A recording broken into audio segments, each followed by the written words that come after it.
Torsion de fond. Pendant 3 jours, les habitants des îles du Ponant se retrouvent au Festival des Insulaires. Cette année, tous se rassemblent à l'île de Bas pour un week-end de fêtes et d'échanges. On retrouve sur place Claire Louet et en fanfare, s'il vous plaît. De la musique et des rencontres, voilà en résumé l'esprit de cette 8e édition du Festival des Insulaires. 4000 festivaliers sont attendus jusqu'à dimanche sur l'île de Bas, dont 1 millier d'insulaires venus de toutes les îles du Ponant. Alors bien sûr, ensemble, ils évoqueront les différentes problématiques liées aux îles. Je vous propose d'écouter les précisions de cet organisateur. Nous, ce qu'on souhaite faire, c'est partir des problèmes pour trouver des solutions. On ne veut pas rester à parler que des problèmes et dire oui, c'est difficile de vivre sur une île, etc. On le sait que c'est plus difficile que sur le continent. Il y a quand même de l'eau tout autour.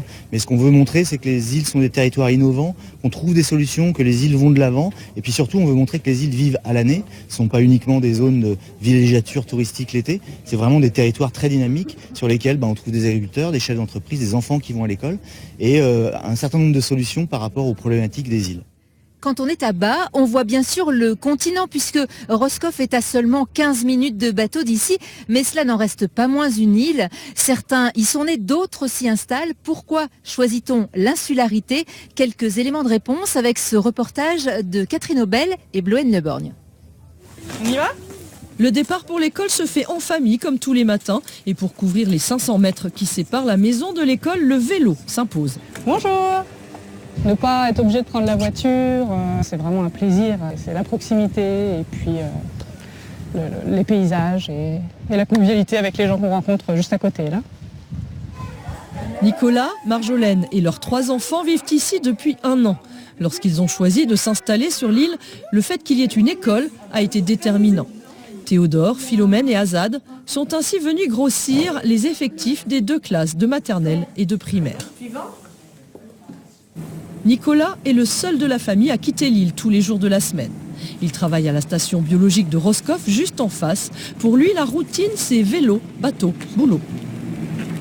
Je trouve que c'est un transport en commun des plus agréables, avec des vues splendides et différentes à chaque matin. Et ça permet de faire une coupure entre ma vie professionnelle et puis ma vie de famille, ma vie privée. Ça fait partie du plaisir d'être sur une île, de pouvoir effectivement avoir accès à un lieu de vie qui est quand même assez magique. Pour Marjolaine, la vie insulaire a tout de même ses contraintes. Impossible pour elle d'exercer son métier de géographe sur l'île, mais un travail sur le continent est incompatible avec sa vie de mère. La solution, c'est donc le télétravail. Elle espère décrocher un contrat de 15 heures par semaine. Malgré cela, elle n'est pas prête de revenir sur son choix. Il y a plein de choses à proximité, même la proximité des gens aussi. C'est l'esprit communautaire. Moi, je vais chercher mon lait à la ferme 2 fois par semaine, donc je peux faire mes yaourts, nos légumes. C'est ça, là, ce soir, ce que j'ai préparé, c'est qu'avec des légumes locaux. Les enfants, ils sont en liberté aussi, il n'y a pas de danger. Pour des enfants petits, je trouve que c'est vraiment une vie parfaite. Avant de venir sur l'île de Bas, la famille a vécu pendant 10 ans sur une des îles de la Madeleine, au Canada. Pour eux, l'insularité est une évidence. C'est des milieux où on prend un certain temps de vivre, qui est propre à chaque île, bien sûr, mais où on se déconnecte un petit peu de ce qui se passe sur le continent. S'ils doivent quitter l'île un jour, ce sera parce que leurs enfants entrent au lycée ou faute de trouver une maison à louer. Car outre le travail, le logement et l'éducation sont de véritables défis quand on est un îlien. Le Festival des Insulaires se poursuit jusqu'à dimanche avec de nombreux rendez-vous, des concours de godilles par exemple, mais aussi des conférences et bien sûr des concerts. Pas moins de 60 artistes sont invités, dont 3 fanfares. On vous raconte tout ça dans le journal de demain. À Vannes, une vente aux